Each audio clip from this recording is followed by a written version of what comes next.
Ma Mission TV, le miroir du monde. Je me réserve le droit de traduire en justice pour accusation mensongère, diffamation et atteinte à la réputation à mon endroit contre l'IGF. 2017, Kabila Zana na pouvoir baboy ko financer. Yebisanga inana zulu kamutu ya matatu. Est-ce que ça Alingeti? Est-ce que ça Félix? Tous les familles politiques na yo parce que bitumba c'est l'explication na yo moko et banda kala. Le Premier ministre honoraire est responsable intellectuel. Mes chers amis, notez bien, responsable intellectuel. Est-ce que vous pouvez aujourd'hui affirmer que toutes les apparences sont contre vous? Parce qu'on a comme l'impression que de tous les noms qui sont cités, on n'a pas encore cité les noms, on a parlé de 7 personnes qui seraient impliquées, tantôt 10 personnes. Mais pourquoi on n'a pas entendu 9 personnes parler, 8 personnes parler? Il n'y a que M. Matata. Nous avons été obligés d'intervenir parce que le mensonge, à force d'être répété, sans une intervention, la vérité peut paraître comme une vérité. Pour que la communauté nationale et internationale soit informée si effectivement il y a eu détournement ou pas. L'IGF, effectivement, a accepté de faire l'audit. Que l'IGF, à qui on a remis tous ces documents, arrive à une contre-vérité. Ayez du nouveau à Kinshasa, le complexe hôtelier Tremplin Royal sous Kanamasolo. Vous qui désirez passer des nuits inoubliables, l'hôtel Tremplin Royal vous offre un service de haute qualité, de chambres modernes répondant aux standings internationaux, salons et salles de bain bien équipées. Votre sécurité est assurée, les portes électroniques et même un coffre-fort dans la chambre. Tremplin Royal dispose d'un restaurant VIP, des plats de différents goûts à un prix hors conquérant, de boissons de toutes marques accompagnées d'une musique douce. Ce n'est pas tout. Pour vos déplacements, Tremplin Royal met à votre disposition une voiture pour tous vos déplacements et un groupe électrogène industriel pour faire face à la coupure d'électricité. Pour vos cérémonies de mariage, de collations, spectacles et autres événements, Tremplin Royal met à votre disposition une salle de fête de 300 places avec un décor de couleurs selon votre choix. Nous sommes situés au numéro 23 de l'avenue Aérodrome dans la commune de Barumbu, référence stade municipal de Barumbu. Pour tout contact, appelez-nous au 081 570 78 00 09 98 55 22 96 et Salimana Nouté, le complexe hôtelier Tremplin Royal, le confort et les nôtres sous Kanamasolo chez Tremplin Royal Kanokakae.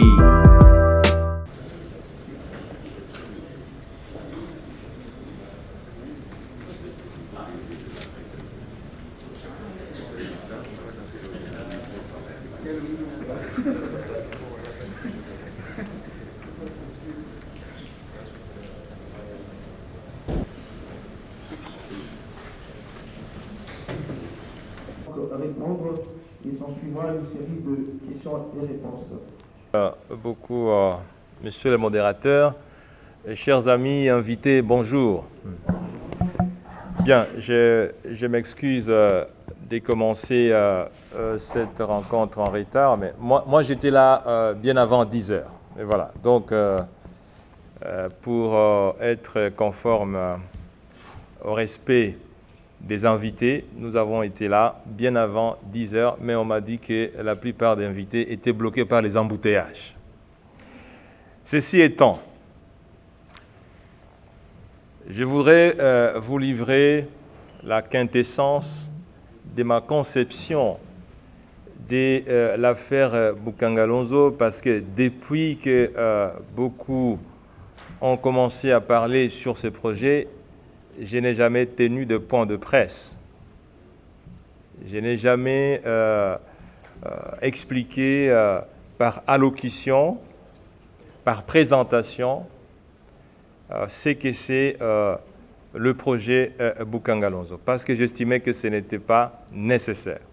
Mais face à la flambée des interventions des uns des autres, et souvent des interventions mal ficelées, des interventions ne disant pas la vérité, nous avons été obligés d'intervenir parce que le mensonge, à force d'être répété, sans une intervention, la vérité peut paraître comme une vérité. Et c'est ce que je pense, pour commencer mon intervention, je dirais, peu importe les temps ou les circonstances, la vérité ne s'évanouit jamais. Pendant que j'étais Premier ministre, plusieurs membres de mon parti, le PPRD, et plusieurs autres membres du FCC ont cherché par tous les moyens à m'éjecter de ce poste de Premier ministre que j'occupais. Mais pour y arriver, il fallait trouver des voies et moyens. Et l'un de ces moyens, c'était de pouvoir monter des dossiers, et parmi lesquels les dossiers des Bukangalonzo. Soit disant que le projet n'était pas pertinent, soit disant que les sols n'étaient pas appropriés, ou alors qu'il y avait une mauvaise gouvernance dans ce projet. Et juste après ma démission de la primature, à fin décembre 2016, une campagne systématique a été instrumentalisée justement pour saboter ces projets. Face à la persistance et à l'amplification des fausses rumeurs autour de ces projets, j'avais pris l'initiative d'écrire à l'inspection générale des finances pour que la lumière soit établie sur ces dossiers. Mesdames et messieurs, chers amis de la presse, il était anormal que depuis des années, des rumeurs sur le détournement des fonds des Bukangalonzo persistent et que personne ne puisse demander qu'une enquête soit faite et que des audits soient faits. Parce que tout le monde qui commanditait ces rumeurs, tout le monde qui commanditait ces faussetés, savait que le principal incriminé n'en était pas responsable. Et donc, il était inutile de pouvoir initier un audit ou une enquête de quelque nature que ce soit.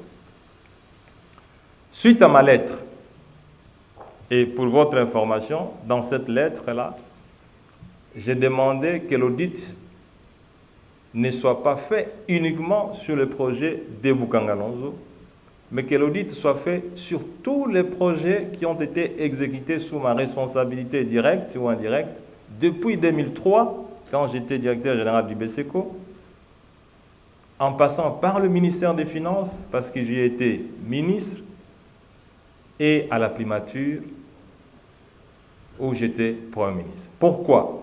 Parce que je sais que ce dossier de Bukangalonzo va finir et il sera démontré que je n'ai pas été impliqué ni directement ni indirectement dans la mauvaise gouvernance, mais que demain après-demain, on va encore sortir d'autres dossiers. Et voilà, les bâtiments intelligents, l'aérogare international de Kinshasa, les écoles, les stades municipaux, parce que c'est la seule période où il y a eu un Premier ministre, où il y a eu beaucoup de réalisations, mais alors ils savent que nous allons toujours piocher là-dedans. Voilà pourquoi j'ai demandé à ce que l'audit complet soit fait pour que la communauté nationale et internationale soit informée si effectivement il y a eu détournement ou pas. L'IGF, effectivement, a accepté de faire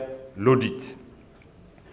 Et après un audit, l'IGF m'a envoyé une feuille d'observation pour pouvoir demander les détails sur certaines questions et finaliser les rapports. Et j'ai répondu en donnant toutes les informations demandées par l'inspection générale des finances. C'était par ma lettre du 25 novembre 2020.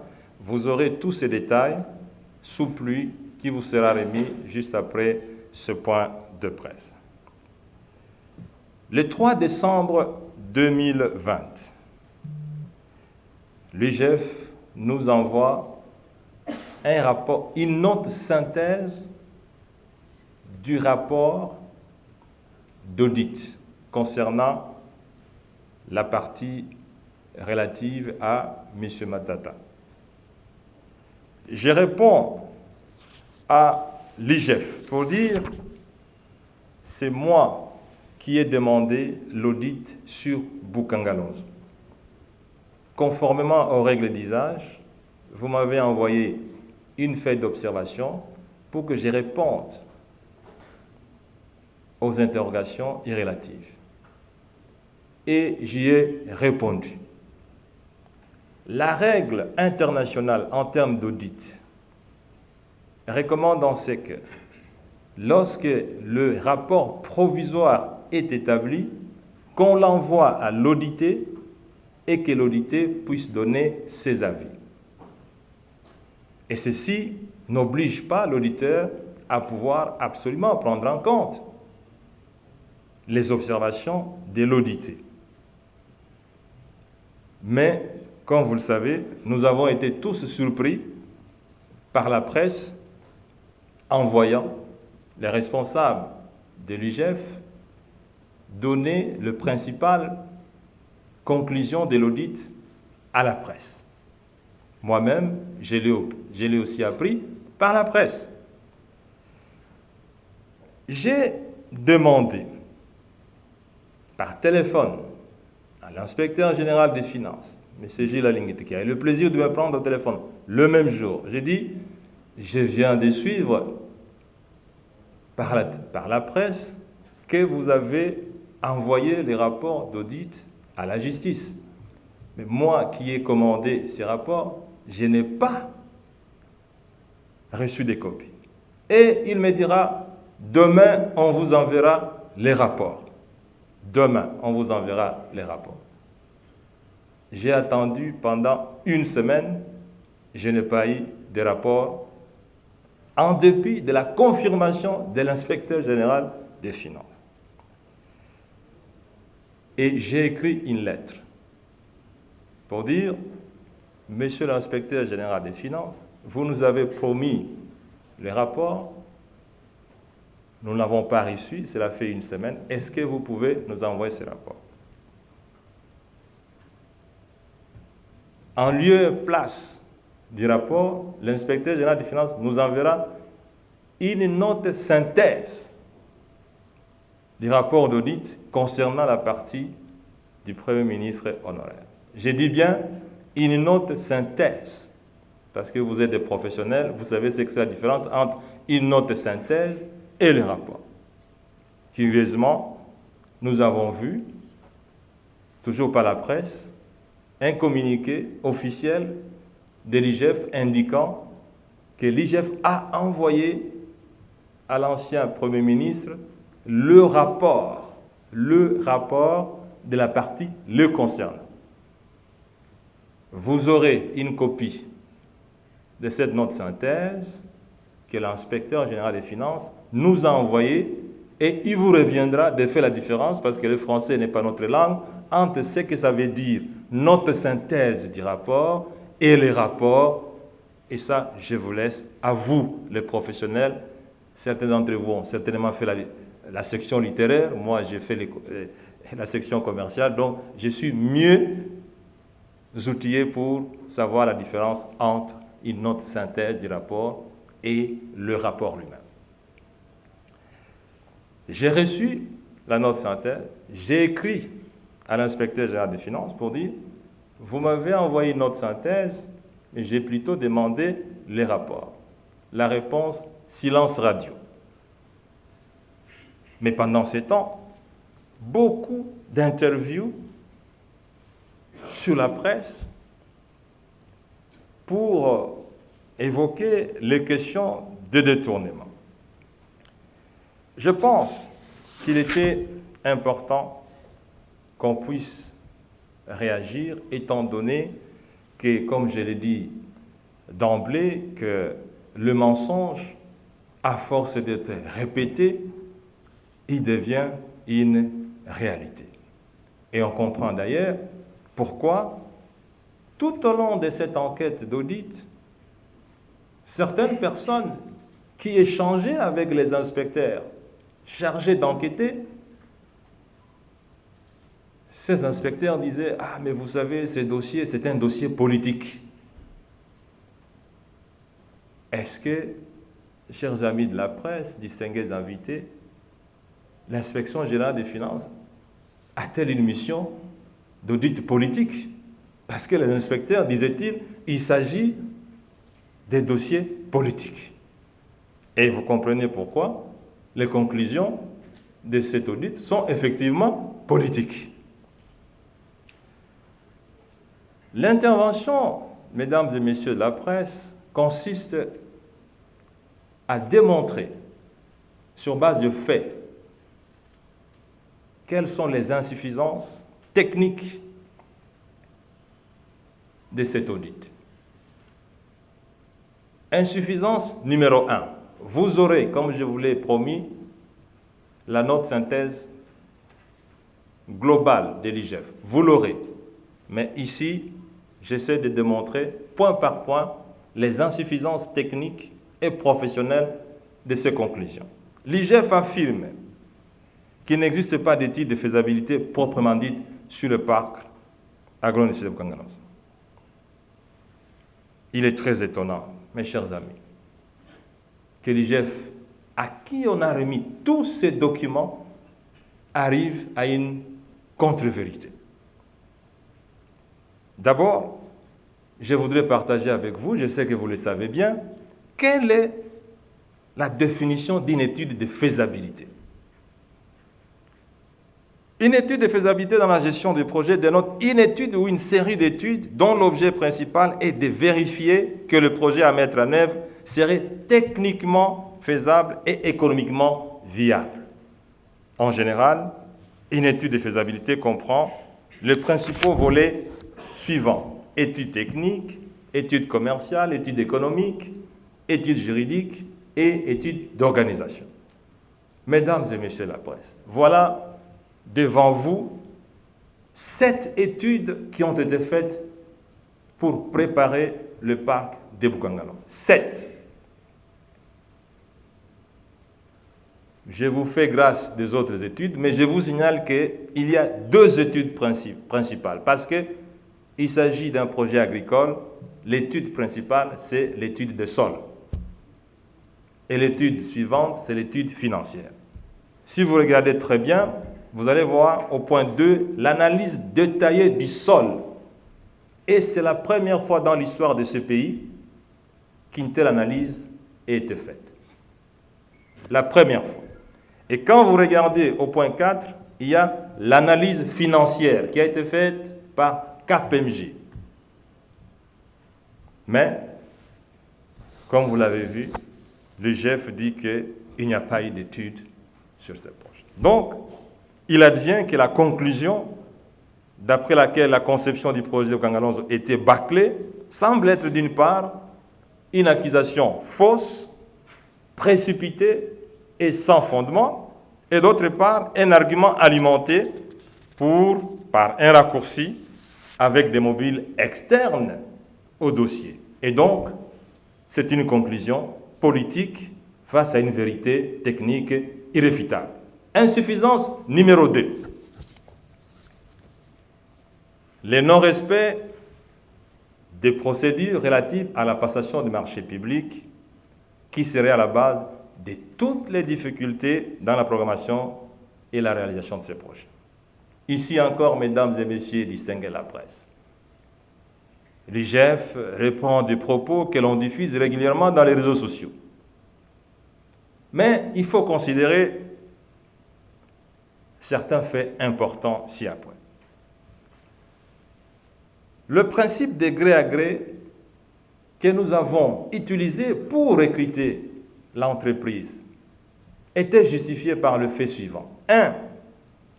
La mise en œuvre d'un concept de parc agro-industriel nécessitait une entité disposant des compétences non seulement dans le domaine agricole, mais aussi dans le domaine des constructions et des équipements agro-industriels. Le parc agro-industriel de Bukangalonzo nécessitait qu'on érige des routes, qu'on construise des maisons, qu'on construise des écoles, qu'on construise des hôpitaux, qu'on monte les industries, qu'on canalise des eaux, parce qu'il devait y avoir irrigation. Et tout ça, mesdames et messieurs de la presse, il s'agissait d'une entreprise multisectorielle qui devait être recrutée pour implanter, non pas une ferme agricole à la manière dont tout le monde pense dans notre pays, mais l'installation d'une ville agro-industrielle dont la dimension devait être un peu plus de 8 fois la ville de Paris. Mesdames et messieurs, est-ce que les gens comprennent ce qu'était la grandeur de ce projet? 2. L'expérience similaire s'est soldée par un échec lorsqu'on a lancé l'appel d'offres pour pouvoir recruter une entreprise qui devait relancer les activités de Daipen. Troisièmement, les gestionnaires Africom qu'on recrutait étaient très intéressés parce qu'ils avaient déjà une activité dans la construction d'une industrie des engrais chimiques dans le Congo central, particulièrement à Boma. Et à l'époque, c'était notre élément important, Africom, qui avait déjà 3 ans d'âge, donc ce n'était pas une jeune entreprise, qui a été fabriquée dans les règles internationales, l'expérience minimum de 3 ans est requise. Et Africom avait 300 ans d'âge et comportait en elle-même près de 15 entreprises multisectorielles. Vous le savez aussi, ça c'était notre argument, le secteur agricole, c'est un secteur prioritaire et sécuritaire. Mesdames et messieurs distingués de la presse, l'agriculture, c'est un domaine de sécurité nationale. Il y avait aussi l'urgence, la complexité et la particularité du marché qui faisait que les gré à gré pouvaient prendre, la compétition du marché, l'appel d'offres pouvait prendre suffisamment du temps. In fine, pour compléter ce que je suis en train de vous dire, je vais vous donner un cas précis qui a été expérimenté par une procédure d'appel d'offres par une institution aussi sérieuse que la Banque mondiale pour le développement d'un parc industriel d'Nkundi dans la vallée de Luala à Luozi, dans le Congo central. Ça a pris 3 ans pour qu'on puisse, au terme de 3 ans, obtenir juste une étude. Et je pense qu'on ne pouvait pas attendre 3 ans pour monter un parc agro-industriel de cette nature. Là aussi, on peut les comprendre qu'il s'agit plutôt d'une conclusion politique face aux exigences techniques évidentes qui exigeaient les gré à gré tels que je viens de vous le démontrer. Et faut-il souligner, mesdames et messieurs la presse, distingués invités, les gré à gré est aussi une procédure reconnue comme un mode de passation des marchés lorsque les conditions l'exigent. Deuxième fait, à propos du choix des Africains. Ici, je voudrais dire qu'il y a une équipe multisectorielle composée des experts du ministère du portefeuille, des finances, de l'agriculture et la primature qui ont fait le déplacement de l'Afrique du Sud pour pouvoir enquêter sur les capacités techniques et financières de l'entreprise Africom et s'assurer qu'elle était à mesure de pouvoir accomplir la tâche. Les ministres du portefeuille, les ministres des Finances, les ministres de l'Agriculture ont désigné des experts qui, avec ceux de la primature, ont fait les déplacements à l'Afrique du Sud pour s'assurer des compétences techniques et financières de cette entreprise. Ces experts, comme vous pouvez vous l'imaginer, ont été désignés en bonne et due forme par les responsables de ces ministères. Et il devient anormal de pouvoir dire que le ministère sectoriel, si cité, n'était pas impliqué.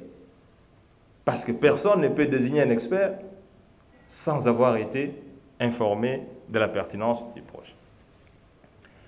À propos du contrat lui-même, qui a été signé par Africom, c'est le fait numéro 3.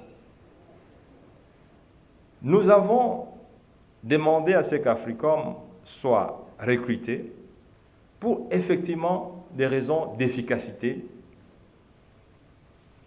des raisons d'efficience et des raisons de bonne gouvernance.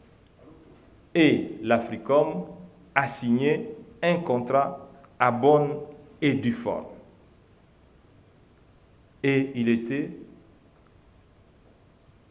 de nos prérogatives de veiller à ce que ces contrats puissent être exécutés de manière tout à fait rationnelle. Voilà pourquoi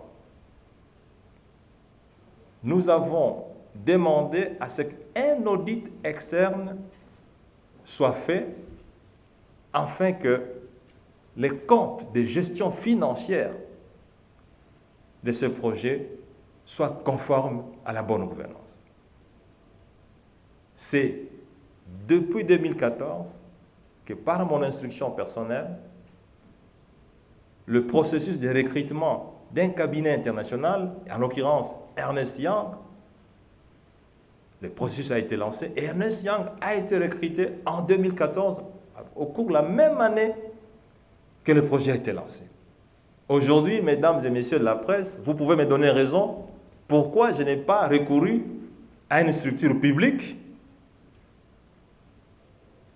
Parce que si c'était une structure publique, vous vous rendez compte dans quelle situation nous nous trouverions. Parce que lorsque Ernst Young audite ce projet, il n'y a pas eu de folklore. Et le résultat d'Ernst Young était clair. Nulle part on a cité la primature et encore moins le Premier ministre.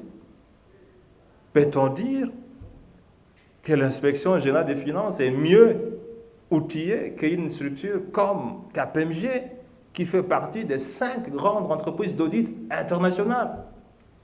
Le Big Five, comme on le dit en termes courants. Donc, on voit très bien qu'il s'agit de conclusions politiques et non pas techniques. Insuffisance numéro 3.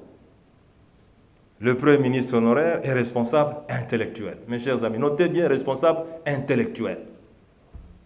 L'UGF a maintenant la capacité doctorale de déterminer les responsabilités intellectuelles d'un projet dans un domaine qui n'est pas financier. Il est très difficile, mesdames et messieurs, de comprendre la démarche de l'IGF dans l'émission d'une telle conclusion. C'est dommage. Une telle conclusion est davantage questionnable dans la mesure où l'inspection générale des finances, institution spécialisée dans les domaines des finances publiques, conduit à une responsabilité intellectuelle dont les contours et la teneur demeurent occultes et très flous. L'IGF ne précise pas ce que nous renseignent les contrats signés entre Africom et le gouvernement. Je l'ai dit ici, l'Africom a signé un contrat avec le gouvernement congolais. C'était en février 2014. Notez très bien, ce contrat a été signé en février 2014 entre, d'une part, Africom et 4 ministres. Le ministre de l'Agriculture, le ministre des Finances, du portefeuille et le ministre de l'Industrie. Le Premier ministre n'est ni signataire, ni organisateur de la manifestation des signatures. Il n'a même pas paraphé les contrats. Mesdames et messieurs distingués de la presse, lorsque 4 ministres signent un contrat sans signature du Premier ministre, et ce contrat dit l'entreprise Africom est le responsable de la gestion technique et financière du projet. Où est la responsabilité du Premier ministre? Qu'on cherche par tous les moyens à retrouver dans les documents. Là encore, il s'agit d'une conclusion totalement politique, déconnectée de la réalité. Je pense que l'inspecteur général des finances, qui à l'époque était le conseiller technique spécial du Premier ministre Tchibala, est à mesure de nous dire quand est-ce que le projet Bukangalozo s'est arrêté. Il était à la primature comme conseiller. Parce que jusqu'en décembre 2016, le projet continuait à fonctionner. Insuffisance numéro 4. Ça se trouve dans les documents qui vous sera remis. Le Premier ministre honoraire intervenait tout au long du cycle de vie du projet, tout au moins à travers le fait que le bureau du Premier ministre honoraire était le centre de gestion et d'engagement de toutes les dépenses du projet, directement ou indirectement, à travers les ministres délégués, auprès du Premier ministre chargé des Finances, qui dépendait totalement de lui. Mesdames et messieurs de la presse, je voudrais ici évoquer quelques faits importants.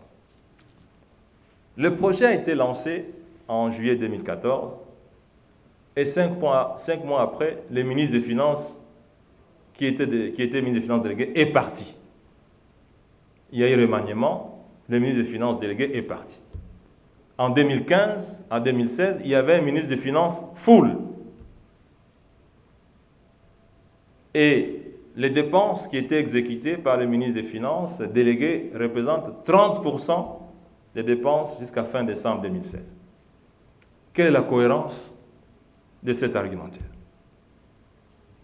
Vous pouvez vous-même en tirer les conclusions. Et le tableau qui est là vous montre non seulement que le ministre des Finances délégué était parti à fin décembre 2014, alors que les premiers paiements sont intervenus vers juillet 2014, mais il y a eu beaucoup de ministres qui sont restés jusqu'à fin décembre 2016. Mais le ministre des Finances est parti. Et je dois vous signaler, en passant, que le ministre des Finances délégué, le ministre Kitebi, est l'un des meilleurs ministres des Finances du point de vue intégrité que ce pays ait jamais connu.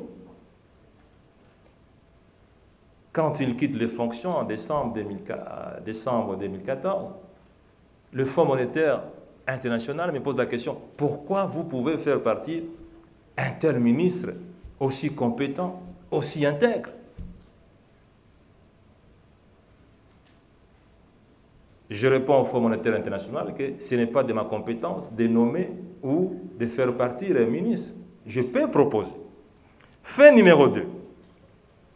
Sur base de quel matériel l'IGF se permet de qualifier le bureau du Premier ministre honoraire de centre de gestion? Mes chers amis, je viens de vous démontrer ici qu'il y a eu un contrat qui a été signé entre le gouvernement, représenté par 4 ministres compétents, et l'entreprise Africom. Et dans ce contrat, dont copie vous sera remis, il est dit que l'entreprise a l'obligation de la gestion du projet conformément aux règles de l'art. Je parle aux professionnels comme vous ici. Donc, l'entreprise avait la responsabilité technique et financière du projet. aucun dollar n'est passé par la primature. Aucun. L'inspection générale des finances l'a prouvé. Et la documentation vous sera remise. Mais lorsque l'inspection générale des finances conclut que la primature était le centre de gestion, mesdames et messieurs de la presse, allez-y comprendre quelque chose?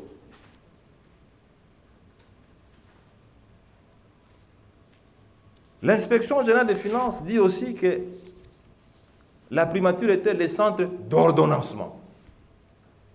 C'est inimaginable. Parce que l'entreprise avait un plan de décaissement. L'entreprise avait la responsabilité tout entière de la gestion des fonds qui lui étaient destinés. Mais, curieusement, on dit que la primature était le centre d'ordonnancement.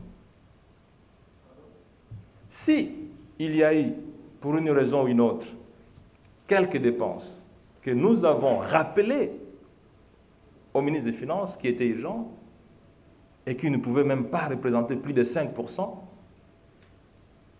le français, nous l'avons tous étudié ici, même si ce n'est pas notre langue. Lorsque, et cela relève de notre compétence, le Premier ministre rappelle au ministère des Finances, au ministère du Budget, ou de l'Agriculture, que voilà, il y a des dépenses qui doivent être faites dans le cadre du projet, étant donné l'importance de ce projet, et cela n'a pas représenté plus de 5%, peut-on déduire, même si le français n'est pas notre langue, que la primature était un centre d'ordonnancement. Je ne vais pas reprendre ici la définition du terme ordonnancement, parce que je sais que vous le savez. Donc, les paiements n'étaient ni ordonnés, ni effectués par la primature. Et, mesdames et messieurs, distingués invités, laissez-moi vous répéter, et c'est le fait 4, que dans la conception de notre éthique de gestion, et conformément à nos exigences hautement strictes en matière de gouvernance, que vous connaissez, parce que vous étiez dans ce même pays, il nous était inconcevable d'instituer la primature comme un centre de gestion. C'est inimaginable. Et laissez-moi vous dire, et c'est le fait 5, si j'ai exigé dans mon gouvernement, qui est ministre des Finances délégué, ce n'était pas pour me traduire en un ministre des Finances, non. Vous le savez tous ici que le ministère des Finances est un ministère sensible. Avant que moi je ne sois ministre des Finances, mon prédécesseur, on l'appelait M. 30%, vous le savez.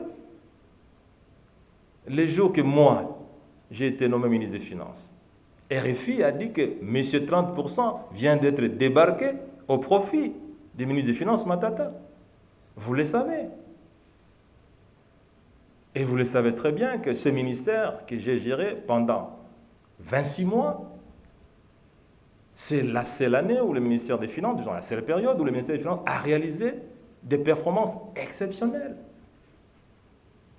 En 5 mois, nous avons atteint le point d'achèvement qui n'a pas été atteint pendant 7 mois et qui a permis aux Congolaises et Congolaises de bénéficier d'un effacement de près de 10 milliards de dollars américains.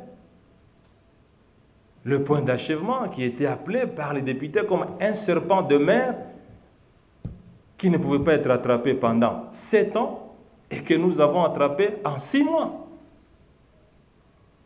Et c'est sur base de ça que j'avais demandé au président de la République de l'époque que je voudrais avoir un ministre des Finances délégué pour m'assurer que la bonne gouvernance sera appliquée comme moi-même je le fais.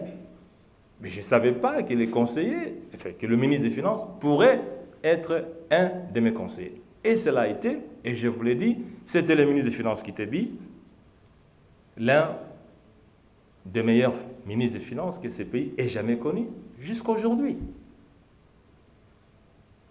Il est président délégué général d'FPI, et vous savez que depuis qu'il est là, l'FPI réalise des performances exceptionnelles. Fait 6. Je voudrais ici souligner le fait que nous avons recommandé à ce que l'audit de tous les fonds qui étaient alloués à Bukangalonzo soit fait. Après mon départ, mesdames et messieurs de la presse, je voudrais vous poser la question, combien d'audits ont été accomplis? Parce que pendant que j'étais là, il y a eu plusieurs audits. Donc, quand on regarde très bien, mesdames et messieurs de la presse, c'est toujours des conclusions politiques qui n'ont rien à voir avec les réalités techniques. L'insuffisance numéro 5, débâcle de Bukangalonzo, un terme qui a été inventé par l'IGF. Est-ce qu'on peut au moins se rappeler que c'est en 2014,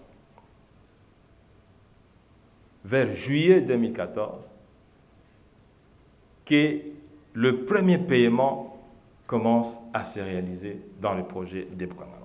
Et le projet était fonctionnel jusqu'à fin décembre 2016, quand on quitte le gouvernement. Alors, la débâcle est intervenue quand?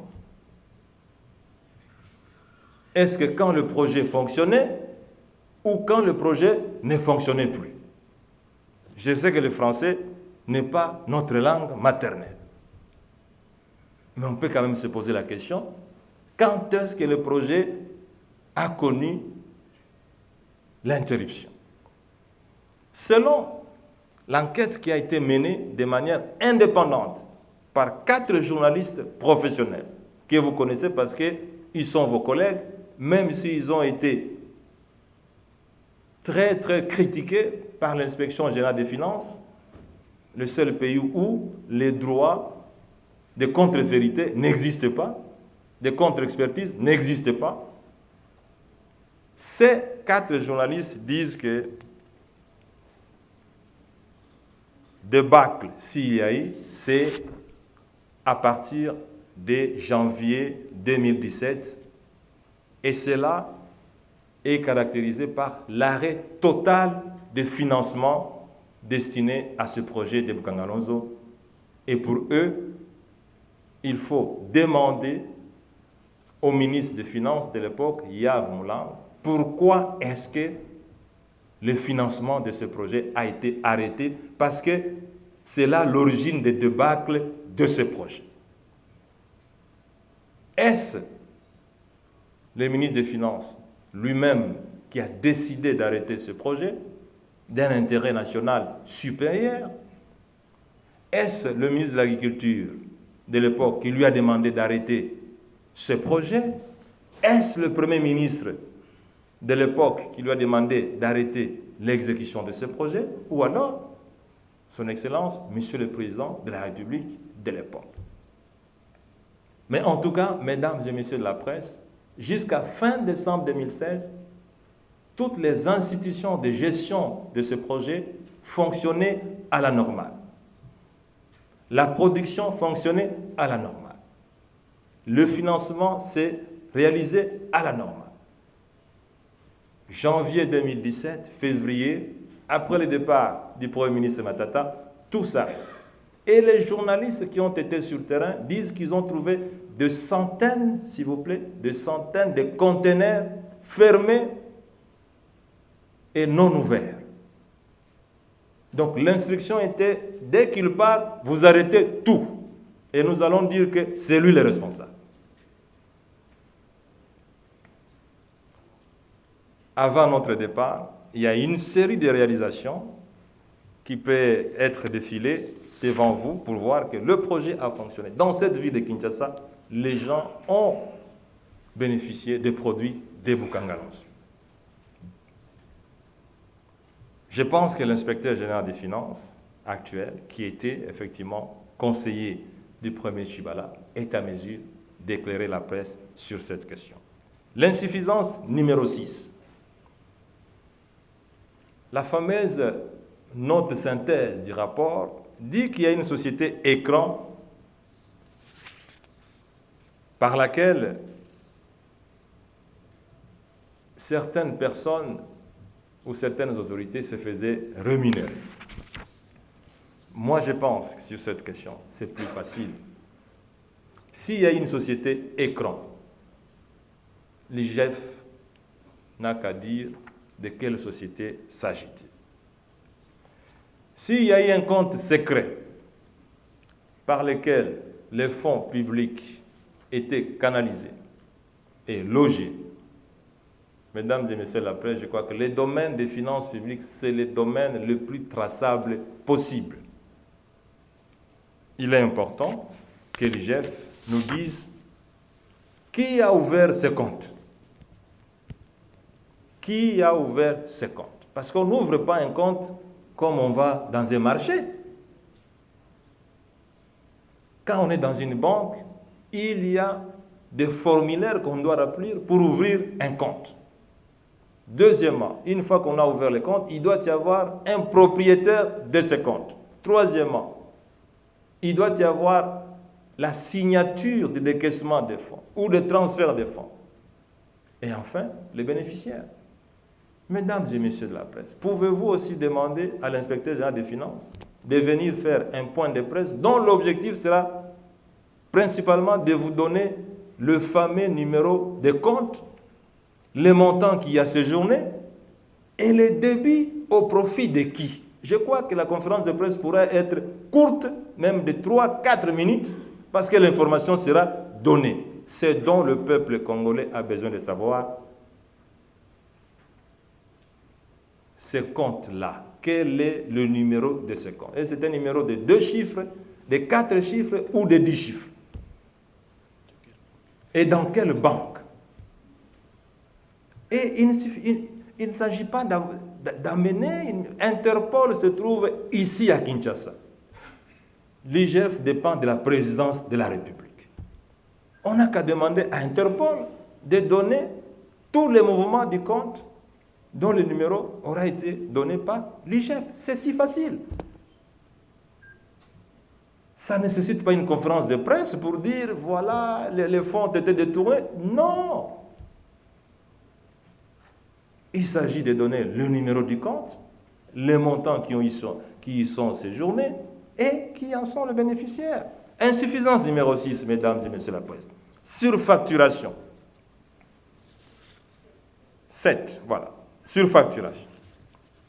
Mais là aussi, s'il y a une surfacturation, mais quelle est la responsabilité du Premier ministre Matata? Mesdames et messieurs la presse, la surfacturation, ça n'a pas été trouvé par l'IGF, même si l'IGF veut en fait sensation. Ernest Young, un cabinet de réputation internationale, a établi son rapport, n'a jamais fait de point de presse, et là-dedans, il est dit qu'il y a une surfacturation. Eh bien, imaginez-vous que l'IGF n'a jamais parlé de la primature, et encore moins du Premier ministre, parce que, selon les règles de l'art, n'est responsable de la surfacturation qu'elle est responsable d'achat et de paiement. Et le contrat qu'a signé l'entreprise Africom et l'État congolais, représenté par 4 ministres, il est dit que l'entreprise est responsable à la fois de la gestion financière et de la gestion technique, donc y compris des achats. Et il n'y a que l'entreprise Africom qui a effectué tous les achats. Faut-il une conférence de presse pour dire qu'il y a une surfacturation, au lieu de demander à l'entreprise démontrez-nous comment vous avez surfacturé et donnez-nous les surplus. Ça ne demande pas un point de presse, c'est sensationnel. Et ça ne demande pas des insinuations. Mesdames et messieurs de la presse, je vous donne un exemple. Vous remettez $100 à quelqu'un pour qu'il vous achète un bic ou, je ne sais pas, un document.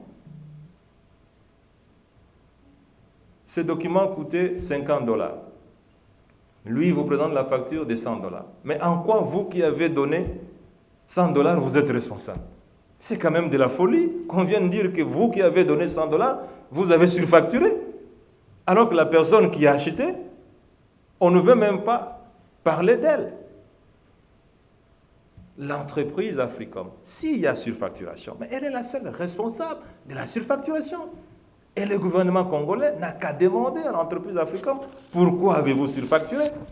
Et c'est à l'entreprise Africom de dire, mais oui, j'ai facturé parce que je devais faire des rétro-commissions, des rétro-sessions.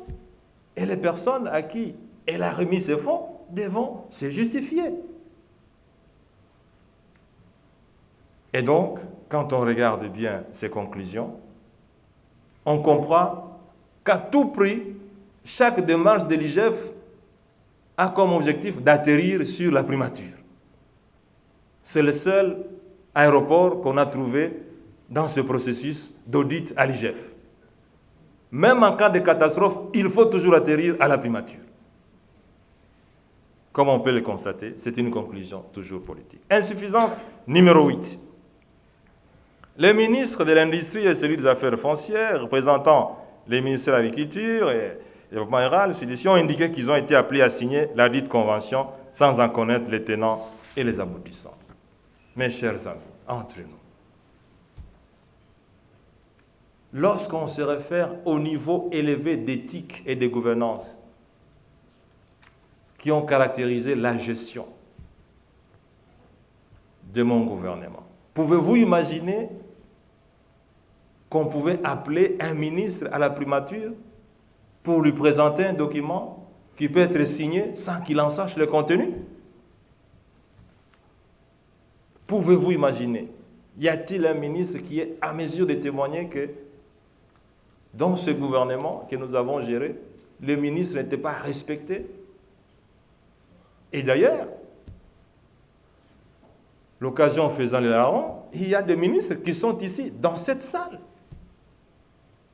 de ce gouvernement. Mais quelle élégance la gestion était administrée. Aucun ministre ne pouvait se sentir. D'abord, il y avait du plaisir à travailler dans ce gouvernement. C'était une équipe. Comment pouvait-on appeler un ministre pour lui présenter un document qui n'ait jamais eu le temps de pouvoir les digérer? Ce n'est pas possible. Et ce sont ces mêmes ministres qui ont désigné des experts pour aller en Afrique du Sud plusieurs mois avant que le contrat ne soit signé. Le même ministre ont désigné des experts pour aller enquêter sur les capacités techniques et financières de cette entreprise et disent que non, on les a appelés, ils ne savaient rien. Mais ce n'est pas possible. Et parce qu'il faut croire à tout prix à n'importe quoi afin d'atterrir sur la primature, on dit c'est bon. Ce que vous dites, c'est parole d'évangile. Ce n'est pas possible. Donc, je crois que nous devons être sincères. Ces dossiers a des consonances politiques parce que quand on dit que la conception du parc agro-industriel de Bukangalonzo, c'est une conception intellectuelle d'un individu, c'est faux et archi-faux. Le parc agro-industriel n'a pas été inventé par la primature. Le projet de parc agro-industriel, mesdames et messieurs, retenez-le bien, se trouve dans le programme national d'industrialisation et d'investissement agricole. Et ce n'est pas fait à la primature, c'est fait au ministère de l'Agriculture. Le ministère de l'Agriculture a élaboré le programme national d'investissement agricole et là-dedans, le ministère de l'Agriculture recommande la mise en œuvre de parcs agro-industriels. Mais le rôle de la primature, c'est d'impulser la mise en œuvre des programmes. Comment peut-on dire que ce programme a été conçu à la primature alors qu'il y a un programme national d'investissement agricole qui le recommande très bien? Et si vous voulez les voir, vous les trouverez dans les documents qui vous seront distribués. Et puis, qui plus est, mesdames et messieurs de la presse, c'est même une recommandation de la SADC. La SADC recommande à ce que le pays de la sous-région mette en œuvre des parcs agro-industriels. Donc, s'il y a une responsabilité intellectuelle, c'est à la SADC. C'est inimaginable. Parce qu'à tout prix, on doit adhérer à la primature. On cherche même des termes assez volumineux, responsabilité intellectuelle. Donc, vous le savez très bien, le parc agro-industriel ne sont pas nés à la primature. En conclusion, mesdames et messieurs de la presse, distingués invités, en conclusion, au regard de l'abondance de preuves dont les documents vous seront distribués, le projet agro-industriel de Boukangalonzo reste pertinent et devrait à terme aider la RDC à réduire sensiblement sa dépendance vis-à-vis des produits alimentaires importés. Nous importons aujourd'hui pour près de 2 milliards de dollars américains. Nous importons même des cure-dents. Mesdames et messieurs de la presse, où nous voulons nous soustraire de cette dépendance financière et nous modernisons l'agriculture, et il n'y a qu'une seule voie de le faire, notamment le parc agro-industriel. Et tout à l'heure, je vais vous lire un passage du responsable du département Afrique de la Banque africaine de développement qui, de passage à Boukangalonzo, s'était exclamé de la pertinence de ce projet. Mesdames et messieurs de la presse, l'agriculture, même aux États-Unis, qui est considéré comme les champions du libéralisme économique, l'agriculture est subventionnée. Pourquoi est-ce qu'on subventionne le secteur agricole? C'est parce que c'est un secteur vital pour chaque pays et que c'est un secteur à rentabilité faible. Même en Europe, l'agriculture est subventionnée. Et vous le savez très bien, c'est depuis l'époque du président Mobutu qu'on chante l'agriculture priorité des priorités. Mais pourquoi est-ce qu'on n'a jamais fait l'agriculture priorité des priorités? Je suis parti de la primature. Ça fait 4 ans. Pouvez-vous imaginer qu'un projet dont le secteur réputé être le secteur devra faciliter le développement de la RDC, ce secteur a été abandonné. Enfin, disons, le parc a été abandonné. Personne ne se pose la question. Pourquoi le parc agro-industriel de Boukangalonzo a été abandonné? Personne. Des équipements dont parfois une pièce revient à 500 000 $, vandalisés, cannibalisés. Vous n'avez jamais entendu l'inspection générale des finances dire qui a cannibalisé, qui a vandalisé ces équipements. Personne, on en parle. Parce que si on doit atterrir, on atterrira ailleurs. Parce que la cannibalisation de ces équipements, ça a été fait après M. Matata. Alors, comme on ne peut pas parler en dehors de M. Matata, et donc on laisse ces avions épandeurs, ces moissonneuses, ces tracteurs, tout ça, ce n'est pas le problème de l'IGF parce que ça ne concerne pas M. Matata. Mesdames et messieurs de la presse, si, à supposer que l'IGF parle de 80 millions de dollars, 80 millions de dollars, ce n'est pas de l'argent. Mais on doit savoir pourquoi est-ce que tous ces équipements ont été dilapidés. Donc, je vous livre ici, mesdames et messieurs de la presse, et là, je prendrai le soin de lire pour que vous compreniez la profondeur de chaque mot. Voilà ce que dit un responsable du département agriculture de la Banque africaine de développement après son passage sur le site. En conclusion, le parc agro-industriel de Boukangalonzo est l'incarnation de l'initiative Feed Africa avec tous les high five intégrés. Avec tous les high five intégrés. Mesdames et messieurs de la presse, vous êtes plus forts en français et en anglais que moi. Il s'agit d'un investissement très transformateur, capable de faire de la RDC un leader dans les chaînes de valeur sur lesquelles la RDC dépense actuellement 1,5 milliard de dollars américains. À l'époque, c'était 1,5 milliard. Aujourd'hui, c'est 2 milliards. Le Premier ministre, à l'époque, Matata, a été particulièrement concerné par le fait que la RDC importe même les œufs. Vous pouvez vous imaginer, nous importons les œufs jusqu'aujourd'hui. Le projet, qui est le premier d'une grande partie des autres, parce qu'il était entendu qu'il y ait plusieurs parcs agro-industriels, aura un impact très positif sur la vie et l'économie de la RDC et sera un bon exemple pour d'autres pays, y compris le Nigeria, à reproduire. Ça, ce n'est pas un Congolais qui le dit. La Banque africaine de développement, qui a été la première à mettre tout son poids dans le soutien à ce programme, sera très appréciée par la RDC. Ce n'est pas seulement un plus pour la RDC, mais aussi une réalisation clé d'une initiative majeure de la stratégie de transformation de l'agriculture africaine. L'OSAM, qui est donc le département qui se charge de l'agriculture à la BAD, prendra l'initiative d'accélérer l'approbation des ressources par les conseils sur la base de l'option finale convenue avec le gouvernement. Voyez-vous, mesdames et messieurs, lorsqu'un projet comme celui-ci est apprécié non pas par les étrangers, mais par des spécialistes du domaine agricole dans une institution aussi prestigieuse comme la BAD, ici au Congo, on estime que c'est un projet inutile.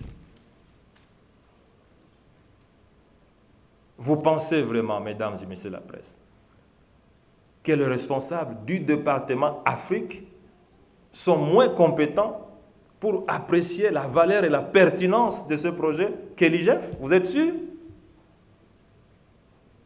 Je ne voudrais pas que vous répondiez à cette question.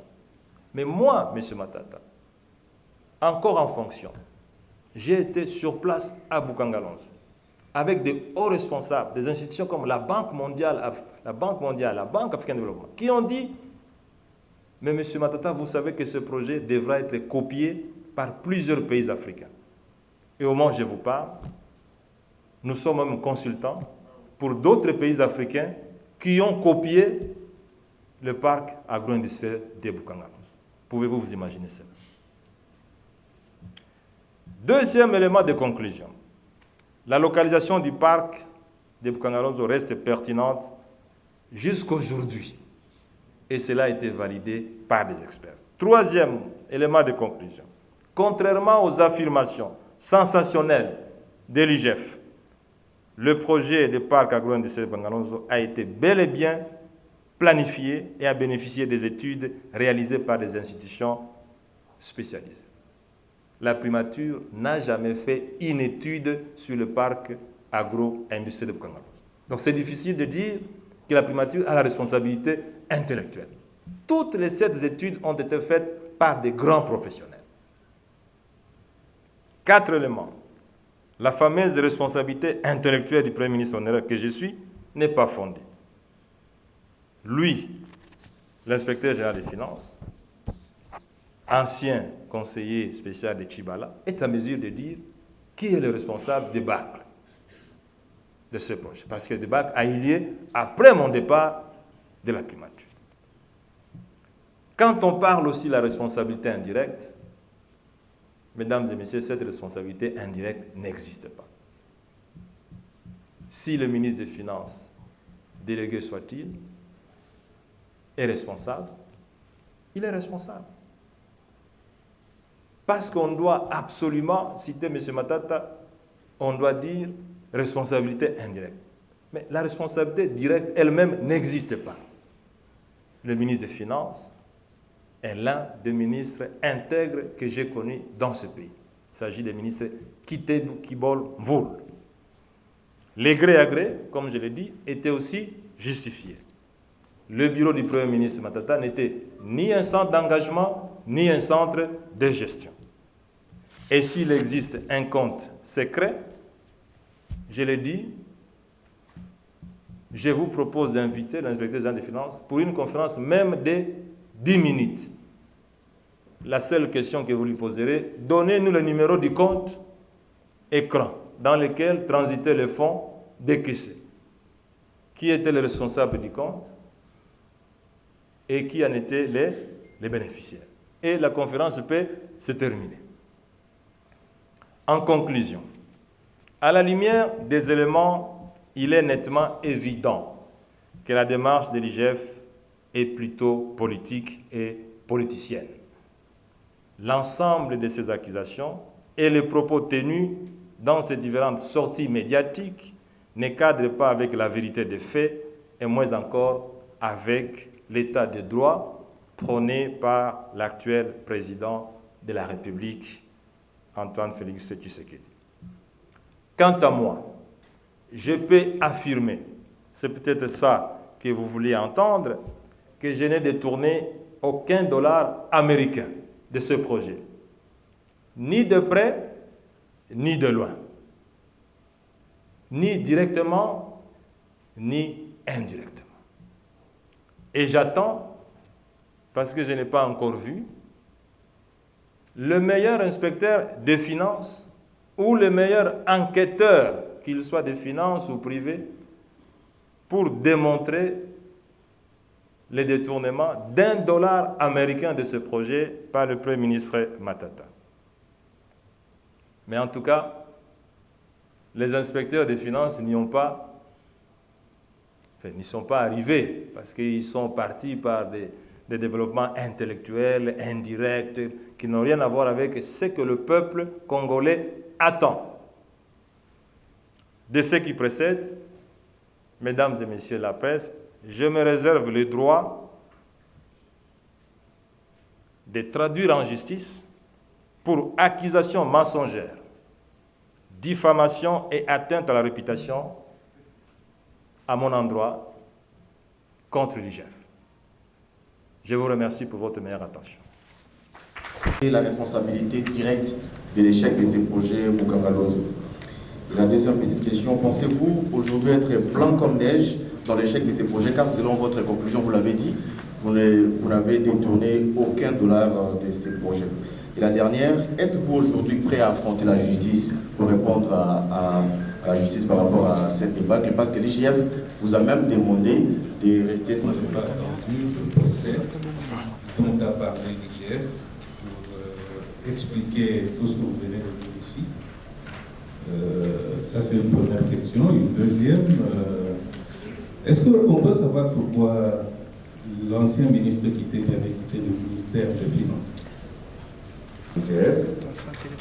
Je voudrais savoir si dans cette note, l'IGF a démontré la disparition de ces 205 millions. Parce que si dans cette note-là, il y avait cette démonstration, vous l'auriez identifié comme parmi les insuffisances. Qu'en est-il exactement de ce montant? Parce que l'IGF dit que les 285 millions qui sont sortis de la caisse de l'État, ils n'ont pas pu retracer 205 millions. Est-ce que ceci vous a été donné dans cette note? Merci. À vous suivre, Monsieur le Premier ministre honoraire, j'ai l'impression que la politique congolaise s'est assise à califourchon sur la vie en République démocratique du Congo. Et c'est là de manière tout à fait machiavélique. Je suis vraiment agacé, personnellement, d'entendre ça en tant que jeune, en lieu et place des questions liées au développement. Donc la politisation devient une règle, c'est comme une espèce d'inversion de l'échelle des valeurs en République démocratique du Congo, ce que je vais baptiser en d'autres termes comme une révolution inexorablement exponentielle de la médiocrité collective, normalisée à outrance. Je vous prie d'être indulgents. Je crois que nous sommes des Congolais tous. Alors ma question est très simple, M. Matata Ponyo. Vous savez que dans toutes les plateformes digitales aujourd'hui, il y a une phrase selon laquelle un ancien Premier ministre a planté le maïs à Bukangalozo, mais a récolté une université au niveau du Maniema. Je voudrais savoir si vous avez aussi des preuves pour que l'on comprenne qu'effectivement, cette université vous appartient et que ce n'est pas de l'argent en provenance de Bukangalozo. Ça, c'est la première question. La deuxième, Monsieur le Premier ministre Matata Ponyo, est-ce que vous êtes psychologiquement préparé à faire la prison? Parce que j'ai l'impression qu'il y a une machine irréversible qui va vous conduire vers là. Merci beaucoup. Question monsieur le sénateur. Yo, on a question insuffisance. Il y a Gilles Alinguetti. Yo, on a un point de précédent. Question simple. Yo, on a Gilles Alinguetti pour où il a né. Pour avoir une photo, ça n'a pas à ça, à classe la ville. Est-ce que ça problème à rendre? Yo, on a où il a né. Gilles Alinguetti. Doit apporter la responsabilité des débâcles de Bukangalonzo. Ici, je me suis référé aux conclusions des 4 journalistes qui ont fait leur contre-enquête et qui ont conclu que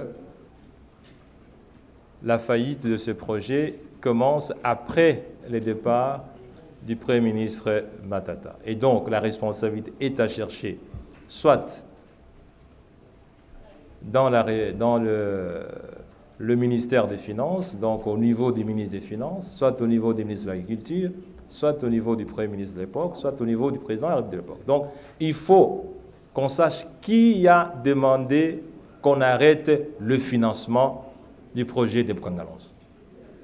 Si vous répondez à cette question, vous avez le responsable de l'arrêt de ce projet, parce que ce projet est pertinent. Et ce projet, comme vous le savez, a été combattu fortement, alors que j'étais encore en fonction, par les importateurs de produits alimentaires, qui disaient que si ce projet réussit, notre marché va disparaître. Et il fallait qu'arrive au ministère des Finances un ancien de la FEC, que la FEC puisse se retrouver. Et donc, la responsabilité de la débâcle de Bukangalonzo est à chercher après le départ du Premier ministre Matata, qui s'est battu bec en ongle pour que ce projet ne s'arrête pas. Il est quand même magique que juste après mon départ, en février 2017, soit un mois après, il n'y a plus eu de paiement. Les documents de paiement vont vous être remis et vous allez voir qu'à partir de février 2017, le paiement n'a plus été fait. Qui a autorisé l'arrêt de financement de ce projet vital pour ce pays? Mesdames et messieurs de la presse, 70% de la population congolaise vit de l'agriculture. Et il est démontré scientifiquement et professionnellement qu'un pays comme la RDC ne peut pas se développer sans moderniser son agriculture. Et donc, pour répondre à votre question, la responsabilité est à situer après 2016. Êtes-vous blanc comme la neige? C'est la deuxième question. J'ai conclu ici, c'est à vous de savoir si je suis blanc comme la neige ou pas. J'ai dit que je n'ai pas pris $1 de ce projet, ni directement, ni indirectement.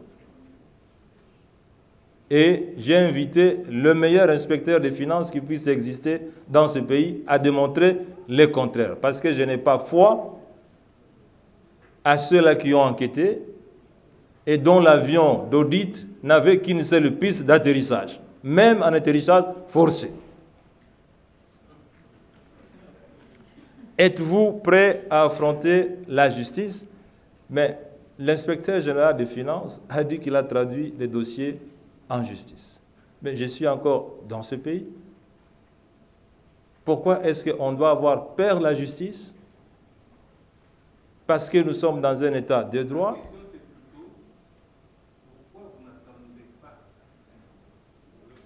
Monsieur Kamanda, je n'ai pas encore atterri sur vos questions.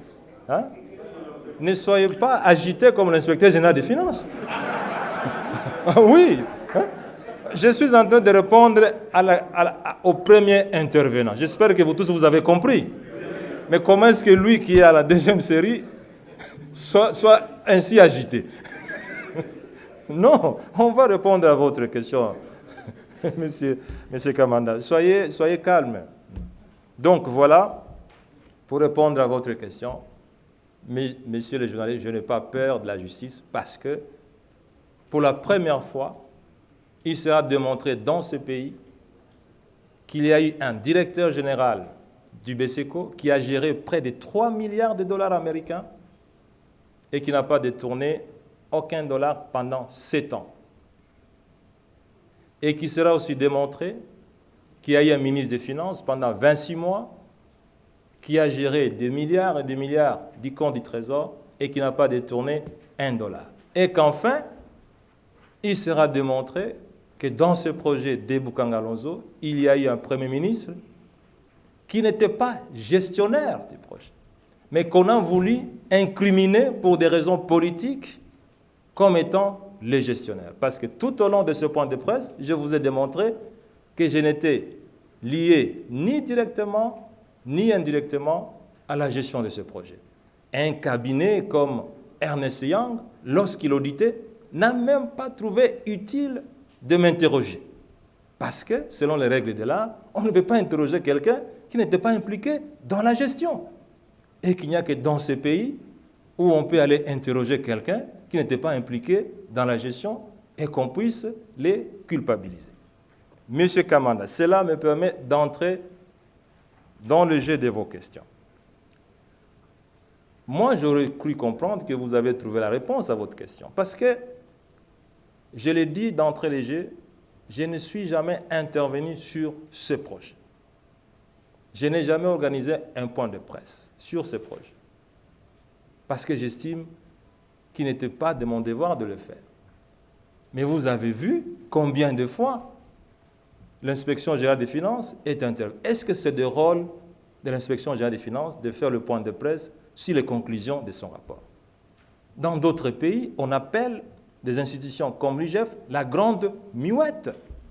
Ce n'est pas une expression inventée par moi.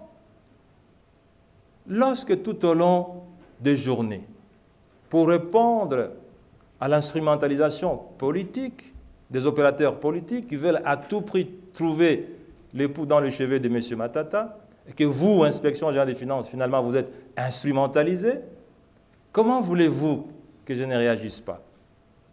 Et en réagissant, je n'ai pas dit ici, à moins que vous ayez entendu le contraire, que je ne souhaiterais pas répondre à la justice. Je ne l'ai pas dit, M. Kamanda.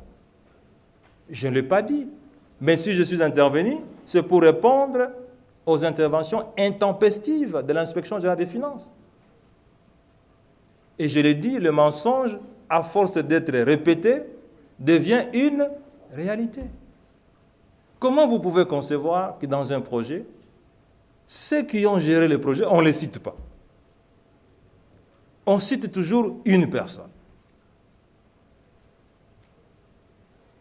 J'ai construit, enfin, pas moi, mais mon gouvernement a construit les bâtiments intelligents. Ce bâtiment qui aujourd'hui reçoit plusieurs ministères, alors qu'à l'époque, il y avait des ministères jusqu'à Kintambo. Le seul remerciement qu'on trouve à un gouvernement qui a construit un bâtiment comme celui-là, c'est dire que c'était surfacturé. Et la seule personne qu'on voit, c'est toujours M. Matata. Alors que ce n'est pas moi qui ai construit ce bâtiment. Ce bâtiment a été construit par le ministère des Infrastructures. Et un appel d'offres à bon et due forme a été lancé. On a acheté des avions. C'est toujours M. Matata qui a acheté des avions. Alors qu'il n'était pas impliqué dans l'achat des avions. Donc, tout ce qu'on peut trouver, c'est toujours M. Matata. Donc, voilà pourquoi j'ai tenu à faire ce point de presse. Ce n'est pas pour avoir peur de la justice. Si vous étiez informé, parce que vous êtes spécialiste de la presse, je l'ai dit déjà à l'Université protestante du Congo il y a plus de 6 mois. J'ai dit, je souhaite que la vérité soit établie sur ces projets et que les responsabilités soient aussi dégagées. Je l'ai dit il y a longtemps. Pourquoi quitter bien quitter le ministère des Finances? Monsieur le journaliste, parce que vous êtes professionnel, vous avez la réponse. Après le départ de Kitebi, vous avez un ancien de la FEC qui a atterri au ministère des Finances. Et le projet Ebukanga-Lonzo s'est arrêté. Tout ce que moi je peux vous dire, c'est que le Fonds monétaire international m'a demandé pourquoi un ministre aussi compétent, aussi brillant, vous l'avez fait partir. Et laissez-moi vous dire que regardez les indicateurs macroéconomiques, ce ministre a fait le meilleur de lui-même. Il est aujourd'hui FPI, et FPI n'a jamais brillé comme il brille aujourd'hui. Mais tout ce que vous pouvez trouver dans la presse, c'est dire que Kitebi est mauvais. Parce qu'il fait la bonne gouvernance. Willy Kalengai, patron de Géopolis. L'IGF a-t-elle montré la disparition des fonds? Vous avez suivi l'inspecteur général des finances ici. Il a parlé en français, tout comme il a parlé en lingala. J'espère que vous êtes très fort en lingala, M. Willy Kalengai. Je ne sais pas si vous avez trouvé la réponse à cette question. Dans la synthèse, ça ne se trouve pas. La synthèse vous sera distribuée tout à l'heure. Je n'ai pas vu ça. Si j'avais vu ça, je vous aurais dit.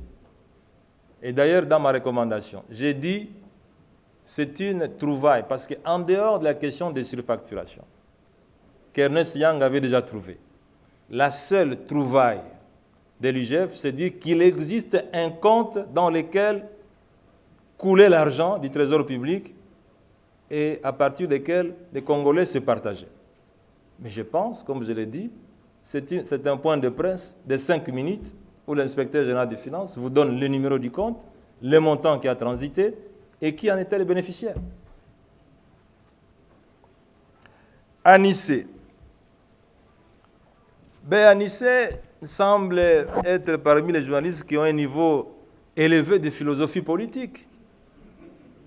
Parce qu'il est le seul qui a compris qu'effectivement, en politique, l'une des raisons du sous-développement des pays africains,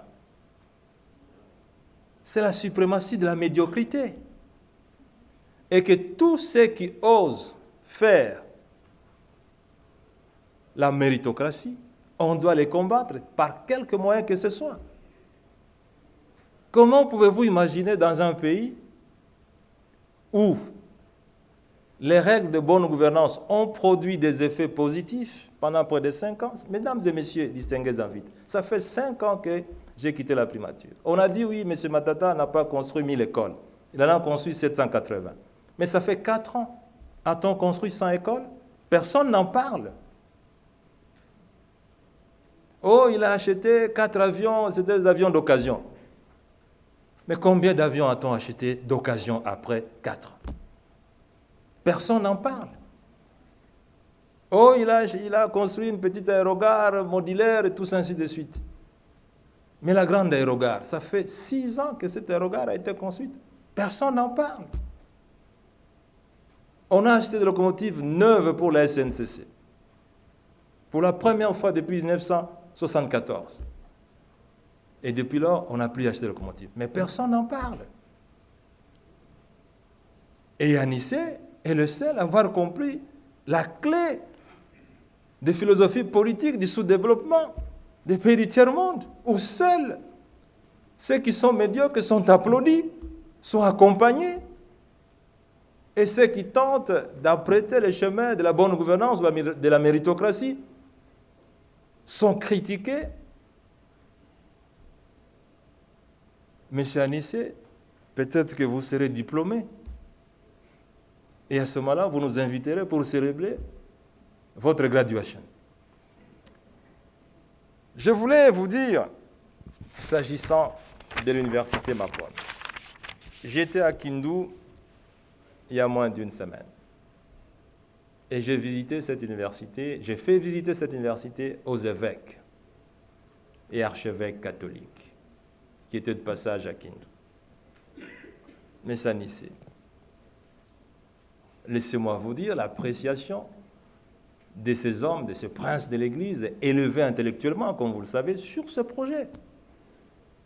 Eux, au moins, comprennent l'essence élevée de l'éducation qui fait que nous nous trouvons ici, ensemble, et nous parlons français, dont certains sont des fils de soldats et des militaires. Ah, je ne l'ai pas cité. Comment pouvez-vous concevoir qu'une jeunesse, qu'une presse soit instrumentalisée par cette classe politique médiocre? Il y en a qui ont fait 30 ans de politique, n'ont même pas produit un centre de santé. Mais parce qu'ils doivent justifier qu'eux n'ont rien produit, pour trouver les voies et moyens de ceux qui ont contribué à l'avancement de l'humanité, il faut démontrer que non, il y a eu détournement de fonds à gauche et il y a eu construction de l'université à droite. Voilà pourquoi nous n'avons pas construit une université. Mais ils ne vous disent pas qu'eux, ils n'ont même pas planté, mais ils ont récolté des villas à l'extérieur du pays. Ils récoltent des multi-polygamies. C'est quand même anormal, parce que cette université, mesdames et messieurs de la presse, le financement de cette université a été audité par une des compagnies les plus prestigieuses au monde, PricewaterhouseCoopers, qui a certifié sans réserve le financement de cette institution. Et ce rapport d'audit est disponible. Vous pouvez le certifier. Vous pouvez même aller le demander à PricewaterhouseCoopers. Et vous le savez très bien, il y a une plaque de tous les contributeurs à l'entrée de cette université. Et ce ne sont pas des petits poissons qui sont sur cette plaque. Ce sont des entreprises qui ont des comptes à rendre à l'international du point de vue de leur image et de leur intégrité. Et tous les fonds qu'ils ont contribués sont traçables parce que c'est passé par des comptes des banques installées dans ce pays et dans cette université. La majorité des jeunes qui étudient ne sont même pas de la province du Maniema. Comment pouvez-vous concevoir, M. Alinguité? Heureusement que vous avez compris la clé. Lorsque des dirigeants politiques instrumentalisent la jeunesse pour dire que construire une université de haute technologie, c'est mauvais, c'est là où commence la descente aux enfers d'un pays. Vous savez qu'à l'origine de cette université, je voulais construire une bibliothèque. Comprenez-vous que chaque ancien président aux États-Unis, quand il termine son mandat, le gouvernement américain construit une bibliothèque qui porte son nom. Comme pour dire, l'une des façons de construire l'humanité, c'est d'éduquer les jeunes et les amener à lire. Combien de bibliothèques, Anissé, il y a dans ce pays? Combien de bibliothèques? N'est-ce pas? Un occidental a dit, la meilleure façon de cacher quelque chose à un noir, et donc à un Congolais, c'est de le mettre dans un livre et de prendre le livre, de lui remettre. Donc, pour répondre à votre question, il n'y a aucune relation entre le financement de Bukangalonzo et le financement de cette université. Cette université a été construite avec des fonds de bailleurs et chaque bailleur qui a contribué est sur cette plaque-là. Et pour vous dire, Anissé, que cette relation-là, elle est plutôt politique parce que jusqu'à aujourd'hui, il n'y a eu aucun enquêteur qui a pris les noms des individus qui sont sur cette plaque-là et qui les a interrogés. Est-ce que vous avez donné de l'argent? Personne. De la même façon pour Bukangalonzo, il a fallu que M. Matata écrive à l'IGF pour que l'audit soit fait. Et dès qu'il a fait l'audit, les mêmes politiciens sont vite allés à l'IGF pour dire « faites tout pour atterrir sur la tête de M. Matata ». Et c'est comme ça que vous trouverez des conclusions politiques déconnectées de la réalité, comme je viens de vous le démontrer ici. Parce que c'est que le peuple congolais a besoin de savoir. Mesdames et messieurs, on peut tourner en rond.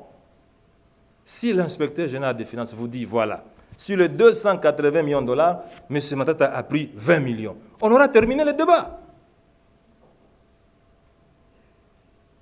Il ne faut pas continuer à dire, oui, c'est l'argent des gens de Matete, les gens de Kitambo. Non! Ce n'est pas ça dont on a besoin. Ndeko Zulu. Vous voulez savoir qu'il y a une chose, quelque chose entre moi, un problème entre moi et Gilles Alinguité? Il n'y en a pas. On a été dans une même université, l'université de Kinshasa. Ça, c'est une réalité. On a terminé la même année dans une même classe, c'est une réalité.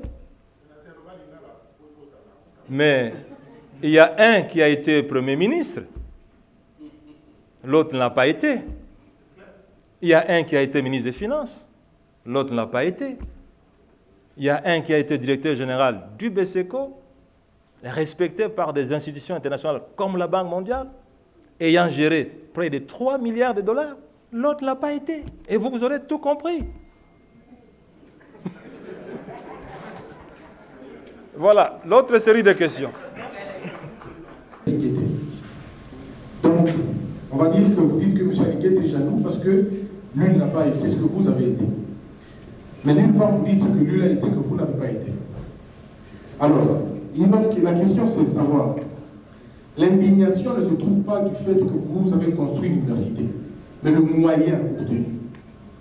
Les gens voudraient savoir si vous connaissez un seul Premier ministre dans le monde qui, pendant l'exercice de son pouvoir, a créé une université. Et donc, savoir si tous les dirigeants devraient faire comme vous, ça veut dire construire des hôpitaux, des universités, que devient la société? Ma deuxième question, vous vous reprochez de quoi exactement? Parce que M. Alinguité n'a pas cité votre nom directement. Vous vous reprochez de quoi exactement? Est-ce que vous pouvez aujourd'hui affirmer que toutes les apparences sont contre vous? Parce qu'on a comme l'impression que tous les noms qui sont cités, on n'a pas encore cité les noms, on a parlé de 5 personnes qui seraient impliquées, tantôt 10 personnes. Mais pourquoi on n'a pas entendu 9 personnes parler, 8 personnes parler? Il n'y a que M. Matata qui se préoccupe de la question. Si vous êtes si consciencieux et que vous n'avez pas de problème, pourquoi vous ne vous taisez pas? Vous ne restez pas tranquille et attendez que la justice fasse son travail? J'ai dit. Honorable Matata, je voulais vraiment revenir sur la question des chiffres. J'ai entendu mon grand frère Willy Kalenga y poser la question. Combien a-t-il été dépensé dans le projet? Parce que l'IGF parle de 285 millions de dollars, dont 80 seulement sont traçables, alors que les 205 millions, on ne retrouve pas les traces. Vous, à votre époque, combien avez-vous effectivement dépensé pour le compte du projet Boukangalose? Je voudrais avoir une idée sur les chiffres exacts. Est-ce que c'est exactement 285 millions tels que les 10 l'IGF qui ont été sortis des caisses de l'État pour le projet, ou un peu plus, ou encore un peu moins? Merci beaucoup. Annoncé par l'ex-premier ministre Matata Ponyo, qui a parlé des enquêtes purement politiciennes. Alors, je pose la question à Matata Ponyo pour savoir, quand il fait allusion en disant les enquêtes sont politiciennes, il accuse directement Jules Alinguité et son institution IGF, ou encore il fait allusion aux enquêtes commanditées par, entre guillemets, les pouvoirs en place. Merci. Oui, vous êtes encore journaliste. je le suis. Ok, d'accord. Ok. Eliezer Tamboué, Monsieur les sénateurs, namoni ne kozula tunio question Kimi Lingala na lingina zonge na nalinga. Personnellement, je suis perdu et nazabe na dégoût ya makambo parce que nga nazaki kokumisa Matata Ponyo sans qu'il n'a rencontré même temps wazalaki premier ministre na koma na jardin de premier thé. Awa ya liboso nazomitu na finalement nani asengaki enquête. Soki okoti koyebisa biso vérité. Ministre ya agriculture alobi avant bazwa Boukangalose yenda asengaki basala audit.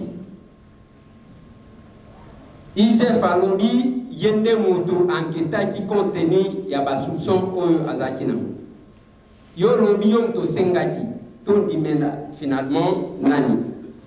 Yami Balé, monsieur le sénateur, olobi tango bandi projet oyo aussi ici en donc bazaki kolukela yo makambu na parti na bino ya PPRD. Aussi ici na 2016 2017 Kabila Zana na pouvoir baboy ko financer. yebisanga inani zuluka mutu ya matatu. Est-ce que ça Alingeti? Est-ce que ça Félix? Tous les familles politiques na yo parce que bitumba c'est l'explication na yo moko e banda kala. Mosusu na limina bakisa ya mamuke olobeli marché de gré à gré. Marché de gré à gré, ça la kango sur base pas seulement il y a expérience mais aussi sur base il y a confiance. Société ngo ozwa confiance wana opesaki bango e utaka parce que osala na bango wapi oyebela bango wapi. Nazo sukisa na une parenthèse, bon une question parenthèse, j'ai dit pour la lingana tuna yo makambo stade municipal lobelaki à quel na lingana tuna à quel pourcentage osala ki yango mais na lingana tuna olobi makambo ya ba avion ao. Monsieur Matata, toi qui ke biloko to liaka na Congo Airways service traiteur na yo mtu pesaka kamwa blawa na $40 yango obakisa po na université na ba hotel et que to qui peut que ndako yango Congo Airways afutelaka collaborateur na yo moko mukolo ndako 400 000 par mois ya solo to ya lo. Merci. Pour quel intérêt il peut y avoir des jalousies? Est-ce que M. Matata a besoin d'être nommé inspecteur général des finances? Je ne pense pas. Je ne vois pas là où la jalousie se situerait. D'où viendrait cette jalousie? Il n'y a rien entre moi et l'inspecteur général des finances. Comme je l'ai dit, c'est un ancien collègue des classes à l'université. Et donc, il n'y a pas une question de jalousie. Bien au contraire, on reste des collègues et on lui souhaite plein succès dans son mandat d'inspecteur général des finances.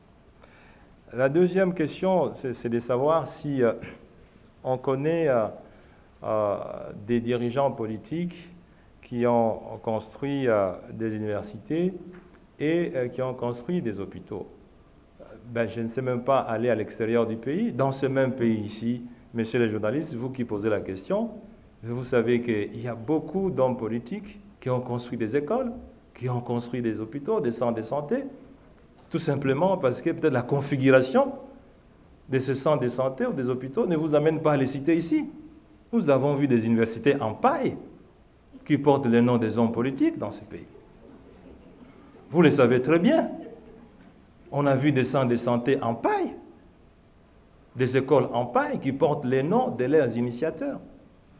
Il n'y a pas longtemps qu'hier, j'ai encore vu dans les réseaux sociaux une école d'une certaine province qui porte les noms des noms politiques en fonction. Comment voulez-vous théâtraliser une situation alors que vous avez vous-même la réponse? Je ne suis pas la première personne ayant été politique ou étant politique à vouloir investir dans un domaine aussi précieux que l'éducation et la santé. J'aurais souhaité que vous posiez la question autrement. Monsieur Matata, qu'est-ce qui gêne qu'il n'y a que ce que vous avez fait qui est mis en évidence contre tout ce qui a été fait par les autres? Mais à ce moment-là, vous trouverez vous-même la réponse. S'il y a une université que les gens apprécient, où les enfants quittent l'ensemble du pays et ils vont étudier, où est le mal? Si on construit un hôpital qui respecte les standards internationaux, et les gens s'y font soigner comme s'ils étaient dans de meilleurs hôpitaux, mais quel est le mal? Chacun d'entre nous doit construire une université en paille pour être félicité par les journalistes. Chacun d'entre nous doit construire un centre de santé où les gens dorment à même le sol pour être félicités par des journalistes. C'est inimaginable. Et je me rappelais les démons de la médiocrité soulevés par Anissé tout à l'heure. La réponse est claire, je ne suis pas le premier et j'imagine que je ne serai pas le dernier. Et je ne vais même pas chercher les exemples ailleurs, dans ce même pays, je ne peux pas citer des noms, des ouvrages scolaires, universitaires, médicaux, construits par des politiciens existent. Mais on ne les cite pas.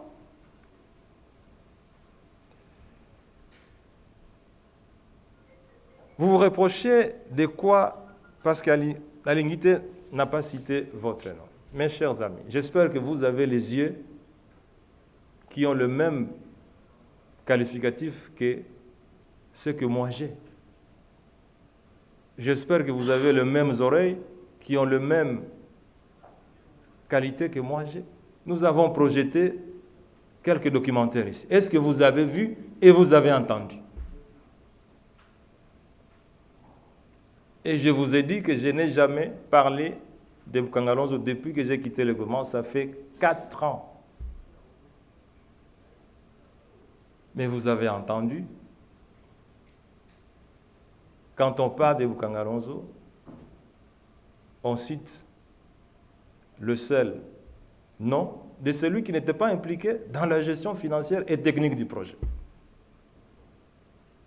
Donc, moi je pense que vous avez la réponse à votre question. Pourquoi vous ne pouvez pas vous taire par rapport aux sorties intempestives de l'IGF? J'ai déjà répondu à cette question. On ne peut pas laisser le mensonge remplir le cerveau des Congolais. Et puis l'inspection générale des finances, beaucoup de gens l'ont dit, n'a pas pour mission de faire des sorties médiatiques. L'inspection générale a pour mission d'auditer et de transmettre des rapports acquis des droits.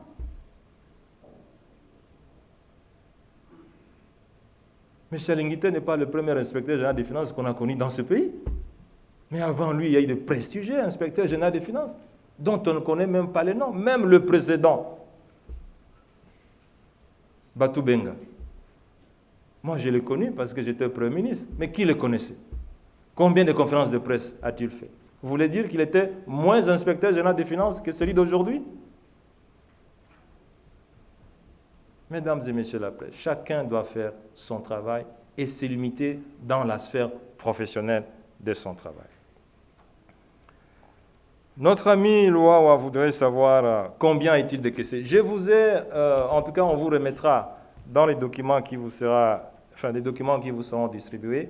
Pour nous, nous nous référons aux chiffres qui ont été décaissés par la Banque mondiale, indiqués par le ministère des Finances, la Banque centrale aussi.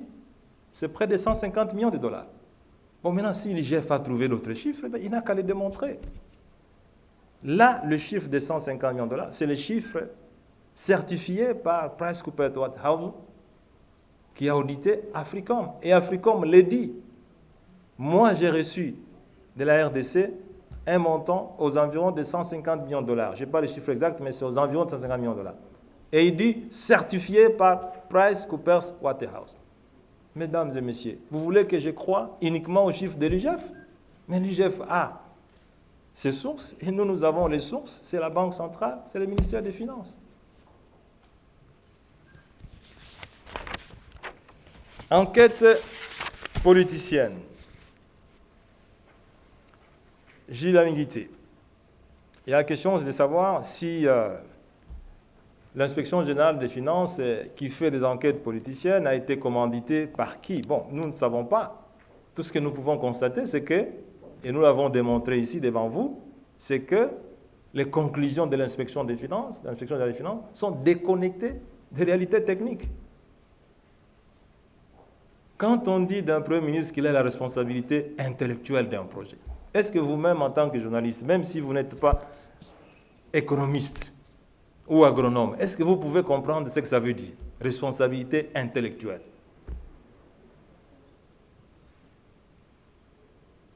On comprend très bien que ce n'est pas une dimension technique, c'est plutôt politique. Lorsqu'on dit que la primature était le centre de gestion du projet et qu'on vous a remis un contrat qui montre que l'entreprise Africom était le responsable de la gestion financière, comment voulez-vous qu'on comprenne que ce n'est pas une conclusion politique? Maintenant, qui a commandité la politisation de l'IGF? Ça, je ne sais pas.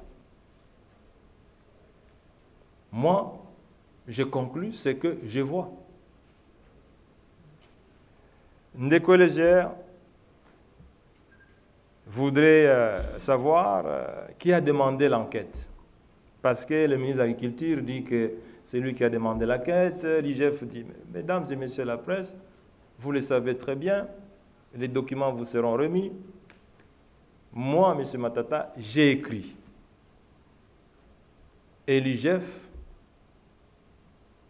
a accusé réception pour dire, nous allons auditer sur base de la lettre que vous nous avez demandée. Bon, maintenant, si le ministère de l'Agriculture a fait sa lettre, si l'IGF a pris son initiative, mais moi, je réalise que l'audit a été fait sur base de la requête que j'ai faite. Donc, il y a une cohérence.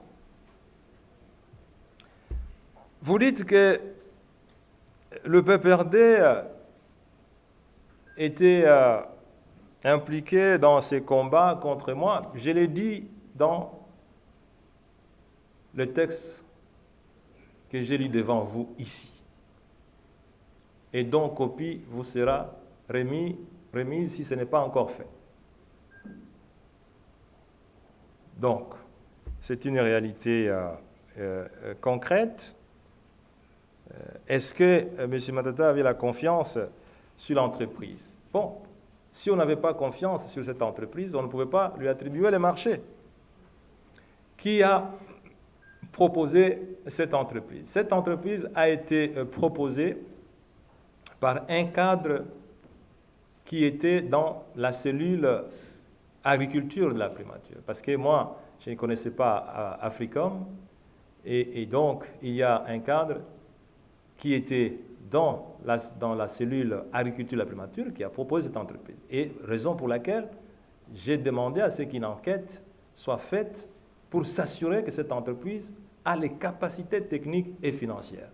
Et l'équipe qui est descendue était composée non seulement des experts de la primature, mais de l'agriculture, des ministères des Finances et du ministère du Portefeuille.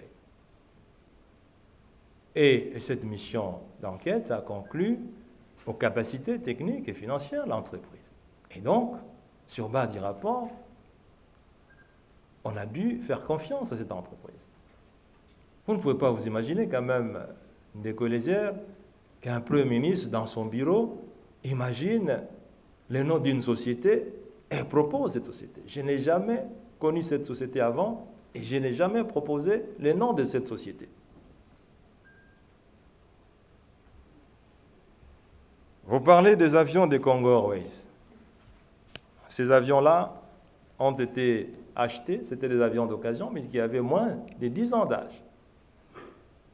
Je connais des personnes qui ont critiqué l'achat des avions d'occasion. Ils n'étaient pas au gouvernement. Quand je suis parti, ils ont été au gouvernement. Ils ont été transportés par ces avions. Ils ont même occupé des fonctions financières, mais n'ont même jamais acheté un avion. C'est très beau de critiquer, mais c'est très difficile de réaliser. Les 40 $ dont vous parlez, M. Lézer, je ne suis pas au courant et je ne les connais pas. Vous savez, quand j'étais aux affaires, tellement on voulait chercher l'époux dans la tête de Matata, on a même dit que toutes les ONG qui s'occupaient du nettoyage de la ville appartenaient à mon épouse. La meilleure façon de critiquer M. Matata, oui, mais il y a la propriété de la ville de Kinshasa, mais vous savez, même s'il y a propriété, c'est son épouse qui est propriété des ONG. Donc, tout ce qui est bon, il faut trouver quelque chose pour critiquer. Mon épouse n'a jamais été impliquée, ni de près, ni de loin, dans les affaires publiques du pays. Et je ne sais même pas qui connaît le nom de mon épouse ici, ni de mes enfants. Personne. Et on ne peut pas imaginer que mon épouse puisse être le propriétaire d'une ONG. Donc, Ndeko Lézer, makambo nyonso bazoloba eza ya solo te. Mais makambo lobio soki Congo Airways eza kolue ndako soki babiro naza kuna te ndeko na ngai nyonso wana kaka il faut tolakisa bakongolais ke matata ye mpe azali na maboko eza na salite. C'est tout ce qu'on cherche. Vous pouvez vous imaginer qu'un des ministres avait même dit qu'on est en train de pousser l'avion de Congo par les mains à l'aéroport. Est-ce qu'on peut pousser un avion? Ils ont parlé des vieux avions, quand c'est des voitures, ils ont dit qu'on pousse après des trucs plus chers de 20 ans, 30 ans. Voilà. Les DG de Congo Airways me rappellent d'ailleurs, de Congo Challenge, me rappellent beaucoup de blagues, des mauvaises blagues qui étaient faites à l'époque quand on a acheté ces avions. Vous savez, on a acheté des locomotives neuves pour la SNCC. On a dit qu'on a acheté des locomotives d'occasion. Tout simplement pour montrer à la population congolaise que c'est vrai, vous dites qu'il fait ceci, mais c'est faux, voilà, il surfacture, c'est facture. Et la meilleure façon, mesdames et messieurs de la presse, de faire, ce serait, on vous nomme ministre des Finances, vous ne faites rien. On vous nomme Premier ministre, vous ne faites rien. Comme ça, quand vous partez, aucun Congolais ne vous critiquera. Chaque Premier ministre qui va être nommé dit, je ne fais rien. Vous ne voyez pas comment on critique Matata. Si je fais ceci, on dira, j'ai surfacturé. Si je fais ceci, et le pays ne peut pas s'avancer. 4 ans après, qu'est-ce qu'il y a eu? Quel bâtiment on a construit? On dit, le bâtiment de Matata a été surfacturé. Mais quel est le bâtiment non facturé qui a été construit? On dit qu'il a acheté des avions d'occasion. Mais quel est l'avion neuf qui a été acheté? Dit non, il a construit une petite aérogare qui est inférieure à celle de Brazzaville. Ça fait 6 ans que cette petite aérogare a été construite. Quel est l'aéroport qui dépasse celle de Brazzaville? Oh, il fait la propriété, c'est les ONG de son épouse. Quel est l'état de la propriété aujourd'hui? N'y a-t-il pas d'épouse de Premier ministre? Donc, faites attention, mesdames et messieurs de la presse. Ndeko Elezer, makambo nyonso wana bazoloba eza ya solo te. Ndako moko ya Matata ezali luwe na Congo Airways eza te. Eza la bâtiment. Eza la makambo ya nini ya ba $40 nyonso wana eza ya solo te. Africa 24.